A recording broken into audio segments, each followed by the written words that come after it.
भारतीय राजनीति के इतिहास में ऐसा पहले कभी नहीं हुआ और शायद कभी दोबारा भी नहीं होगा।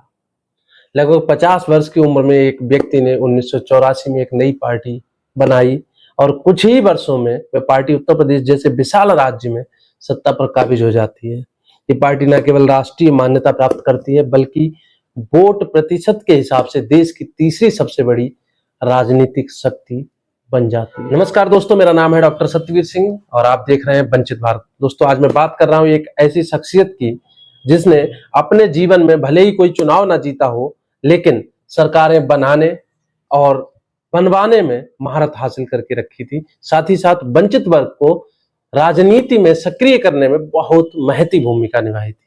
दोस्तों, मैं बात कर रहा हूं ऐसे व्यक्तित्व की जिसका व्यक्तित्व करिश्माई व्यक्तित्व कहा जाता था और वो व्यक्ति ना तो किसी राजवंश से था, ना ही किसी बड़े घराने से, बल्कि वो व्यक्ति एक ऐसे समाज से आया था जिसे सदियों तक अस्पृश्य माना गया।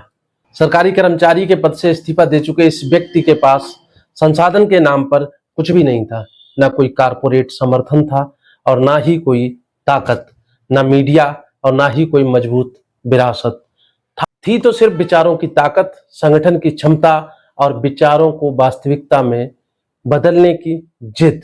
और इसी जिद के दम पर इस व्यक्ति ने दशक से भी ज्यादा समय तक भारतीय राजनीति को कई बार निर्णायक रूप से प्रभावित किया। दुनिया उन्हें काशीराम के नाम से जानती है और समर्थक मान्यवर के नाम से पुकारते हैं। तो चलिए दोस्तों, आज बात करते हैं मान्यवर काशीराम जी की। काशीराम जी के प्रेरणा स्रोत थे डॉक्टर भीमराव अंबेडकर और ज्योतिबा राव फुले। वे मानते थे कि भारत को सच्चे अर्थों में सामाजिक लोकतंत्र तभी बनाया जा सकता है जब समाज के बहुसंख्यक वंचित वर्ग, जिसमें दलित थे, पिछड़े थे, अल्पसंख्यक थे, को राजकाज में अपनी भागीदारी मिले। उनका सपना था अधिकतम लोगों की राजकाज में अधिकतम भागीदारी, और इसी विचार पर चलते हुए उन्होंने पूरी राजनीति को बदल कर रख दिया। 1980 में लखनऊ में एक सभा में उन्होंने कहा था कि अगर इस देश में फुले ना पैदा होते तो बाबा साहब को अपना कार्य आरंभ करने में बहुत अधिक कठिनाई होती। काशीराम जी ने बहुजन का विचार भी फुले की शूद्रादि अति शूद्र ओबीसी और एससी की अवधारणा का विस्तार करके ही हासिल किया। काशीराम जी के बहुजन का अर्थ देश की तमाम वंचित जातियां और अल्पसंख्यक हैं, जिनका आबादी में लगभग 85% हिस्सा है। काशीराम जी मानते थे कि देश की इस विशाल आबादी को राजकाज अपने हाथों में लेना चाहिए। इसे वे सामाजिक लोकतंत्र की स्थापना और देश के विकास के लिए अनिवार्य मानते थे। इसके लिए वे सामाजिक वंचितों के आर्थिक सबलीकरण के भी प्रबल समर्थक थे और हमेशा इस चीज का उन्होंने समर्थन किया कि जो भी लोग आर्थिक रूप से पिछड़े हैं उनका भी सबलीकरण होना चाहिए, चाहे वो किसी भी वर्ग से आते हो। इस विचार को मूर्त रूप देने के लिए काशीराम जी ने अपना ध्यान सबसे पहले इन जातियों के सरकारी कर्मचारियों पर केंद्रित किया। वे मानते थे कि ये लोग राजनीतिक गतिविधियां बेशक ना कर सकें, समाज को बौद्धिक नेतृत्व और आर्थिक संबल देने में ये तबका पूर्ण रूप से सक्षम है। आजादी के बाद से आरक्षण लागू होने के कारण उस समय तक मोटे अनुमान के मुताबिक इन जातियों के 20 लाख से ज्यादा कर्मचारी सरकारी सेवा में थे। काशीराम जी ने 1978 में सरकारी कर्मचारियों का संगठन बामसेफ यानी जिसका backward and minority communities employees federation का गठन किया और देखते ही देखते लाखों लोग इससे जुड़ गए। ये संगठन एक बहुत बड़े संगठन के रूप में तैयार हो गया। काशीराम जी ने इन कर्मचारियों को पे बैक टू सोसाइटी की अवधारणा से अवगत कराया, यानी इसकी वजह से उन्हें हजारों समर्पित कार्यकर्ता मिले और संगठन चलाने के लिए धन भी।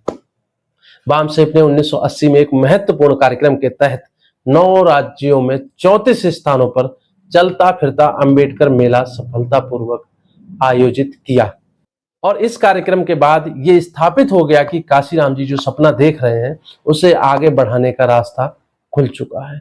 इसके बाद पहले राजनीतिक संगठन के रूप में काशीराम जी ने 1981 में DS4 यानी दलित शोषित समाज संघर्ष समिति का गठन किया और 1984 में BSP यानी बहुजन समाज पार्टी की स्थापना की।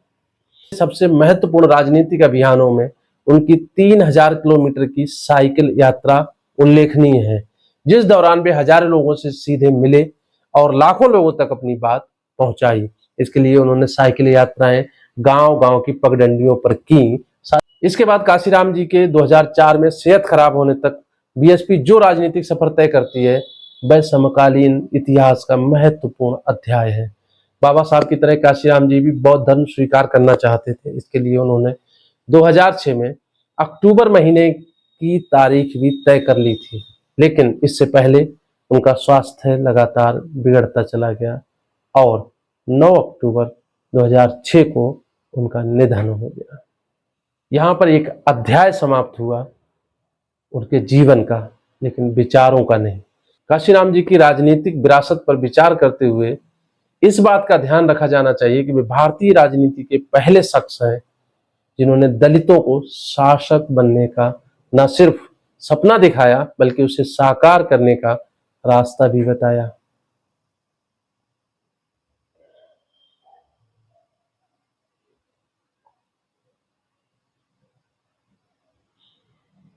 और यही कारण है कि काशीराम जी ने राजनीति में पवित्रता से अधिक प्रभावशीलता को महत्व दिया।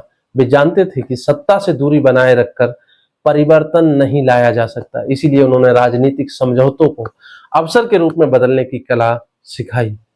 यही व्यवहारिकता उनकी सबसे बड़ी रणनीतिक ताकत बनी।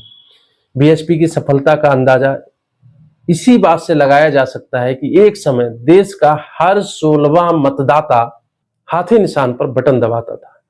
अपनी राजनीति को कामयाबी तक पहुंचाने की दिशा में काशीराम जी को मिली सफलताओं ने उनके व्यक्तित्व को वो चमक दी जिसकी कोई भी राजनेता सिर्फ कामना ही कर सकता है।